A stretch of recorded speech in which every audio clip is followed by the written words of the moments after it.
It was a sweltering afternoon in the dusty village of Itoko, where the dry wind carried whispers of forgotten dreams and the earth cracked beneath tired feet. 13-year-old Zola balanced a tin basin of cassava on her head, returning from the market, her feet powdered with red dust and sweat glistening on her brow. Just as she turned onto the narrow footpath that led to her family's compound, her eyes caught a frail silhouette struggling up the hill. It was the old woman everyone called Mama Ife, a hunched figure bent under the weight of a plastic container filled with water, shaking arms barely gripping the handle. Her back curved like a question mark, her wrapper dragging behind her like a forgotten story. Most children avoided her. They whispered rumors that she was a witch, that her hut was cursed, that anyone who entered never came out the same. But Zola had always been different.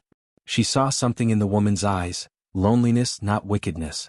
Without a second thought, she set her cassava down, jogged toward the old woman and said softly, "Let me carry it for you, Mama." Mama Ife blinked, startled, as if no one had spoken to her kindly in years. "Are you sure, child?" she croaked. "It's heavy." Zola smiled and took the container from her hand. "I'm strong." The old woman chuckled dryly. "That I can see." As they walked in silence up the hill, something strange happened. The wind stilled and even the birds seemed to quiet. The woman's compound was at the edge of the village, surrounded by wild hibiscus and creeping vines.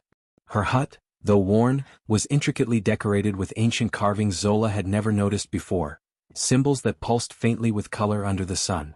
"Thank you," Mama Ife said, gesturing toward a carved stool beside the door. "Sit, please." Zola hesitated but then obeyed. The old woman went inside and returned moments later with a small calabash. "Drink," she offered. Zola took it politely though wary and drank. It tasted of ginger and honey, cool and soothing despite the heat. Then Mama Ife spoke the words that would change everything. "No one helps the forgotten without being remembered by destiny."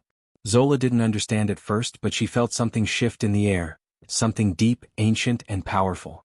"What do you mean?" she asked. The woman's eyes glinted. "You have a gift inside you, child. You unlocked it with kindness. Come back tomorrow and I will show you." Zola walked home with her heart pounding. That night, strange dreams filled her sleep, visions of glowing rivers, shadow beasts, and voices calling her name in languages she didn't know but somehow understood. The next day, curiosity led her back. Mama Ife taught her how to listen to the wind, how to read the patterns in ash and leaves, and how to touch water and feel where it had traveled. At first it felt like make-believe. But when Zola whispered into the soil and flowers bloomed before her eyes, she realized it was real. She was being trained by one of the last ancestral keepers of the old ways. And it all began with one simple act of kindness. Weeks passed, and Zola continued her visits to Mama Ife in secret. While other children spent their days playing in the river or helping in the fields, Zola was learning to channel the unseen. She discovered how to hear the language of the roots, how the rustling of tree branches told stories of old, and how water remembered emotions it had touched. Her senses sharpened, and the world around her began to glow with meaning. Mama Ife never treated her like a child. "You are not just learning magic," she told her one day. "You are remembering who you are. This gift is in your bloodline. Your grandmother, Maku, was a river priestess before the missionaries came. They silenced her with fear. But it lives on in you." Zola's heart raced.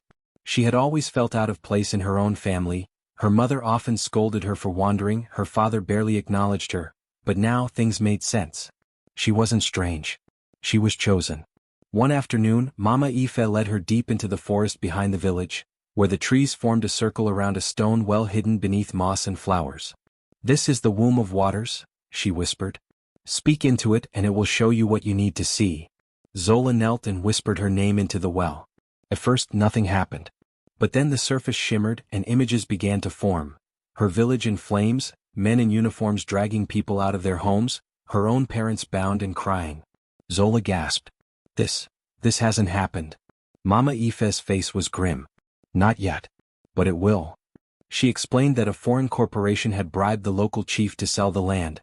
Soon bulldozers would arrive, and if the villagers resisted, violence would follow. Zola trembled. "We have to stop it." Mama Ife nodded. "You will. That is your path. But you cannot walk it alone." Over the next days, Zola's training intensified. Mama Ife taught her protective chants, how to draw sigils of truth into the soil, and how to plant listening stones to hear conversations carried by wind. Zola learned to walk without sound and to summon the spirits of ancestors using only her breath. When she felt ready, she snuck into the village meeting where the chief signed the land deed in secret. Hidden in the shadows, she planted a stone beneath his chair and whispered into the wind. That night, the stone replayed the entire conversation to Mama Ife, who recorded it with an ancient memory scroll. Zola carried the evidence to the schoolteacher, a kind woman named Miss Aduk who had once been a journalist in the city. With tears in her eyes, Miss Aduk sent the recording to a national radio station. Within days the village was in uproar. Reporters came. The chief was arrested. The land sale was declared illegal. Zola became a local hero, but she didn't stop there. With Mama Ife's guidance, she began teaching other girls what she had learned. They met under the moon, drawing protective circles and learning to blend old wisdom with modern knowledge. They called themselves the Daughters of the Dust, protectors of land and spirit. Zola's confidence grew and so did her power. Even her parents began to see her differently. Her mother would now pause before scolding, and her father began inviting her into family meetings. One day Mama Ife sat her down and said, "You are ready. My time is ending. Yours is beginning." Zola cried, but she understood. 2 weeks later, Mama Ife passed in her sleep, a smile on her face. Zola buried her beneath the hibiscus with sacred herbs and whispered, "I will carry the water forward." Years later, Zola stood at the gates of a newly built community school, the first in the region powered by solar and protected by traditional blessings. Children ran and laughed while their parents volunteered to teach farming, storytelling, and healing arts. At the center stood a stone statue of a woman carrying a water jug, her face carved in Mama Ife's likeness. Tourists and scholars came to learn how ancient wisdom had saved the village. But it was never about fame for Zola. One day, a girl with braids and curious eyes came to her and said, "Can I help you carry this water?" Zola smiled wide. "Yes, my child. And I will show you what it means."